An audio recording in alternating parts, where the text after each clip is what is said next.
Hello साथीहरू सबैजनालाई नमस्ते। अनि म चाहिँ आज तपाईँहरूलाई के भन्न आएको भनेपछि हुन त सबै ठाउँतिर एकनासको मौसम गरिरहेको होला, तर झन्भन्दा झन् हाम्रोतिर त हुन त आफ्नो ठाउँको सबैलाई गर्मी नै महसुस हुन्छ।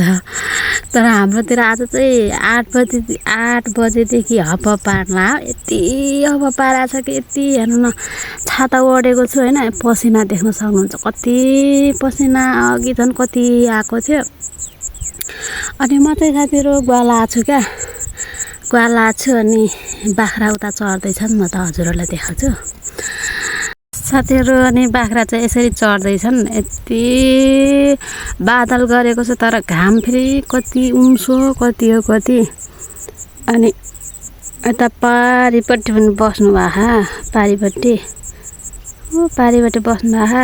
यहाँबाट खासा राम्रोसँग देखिन, म चाहिँ वारी छु। अनि साथीहरू किन यस्तो गर्मी हो, हैरान पारेको छ गर्मीले। आज पनि पानी आउँछ कि के हो र, खै कोही मान्छे माथि बस्नु भएको छ, सबै बाख्रा ग्वालाका मान्छे हौँ। अनि म चाहिँ यहाँनिर छु, यो कुला नजिकै। अनि यस्तो छ साथीहरू, घाम गर्मी यो दाङको ठाउँमा किन यस्तो घाम हो। अनि यहाँनिर फेरि यो धानको पोकामा फेरि नासपाती लिएर आऊ भन्नुभएको थियो क्या। म चाहिँ नासपाती त्यहाँनिर त्यहाँ पाथेर त्यो घरबाट नासपाती लिएर आएको छु, फुपू घर हो। यस्तो गर्मी छ कि पुरै छोड्दैन कि, यस्तो पसिना उम्सो यति उम्सो छ।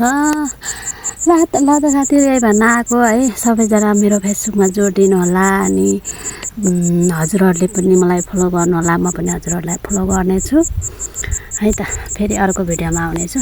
बाई बाई साथीहरू।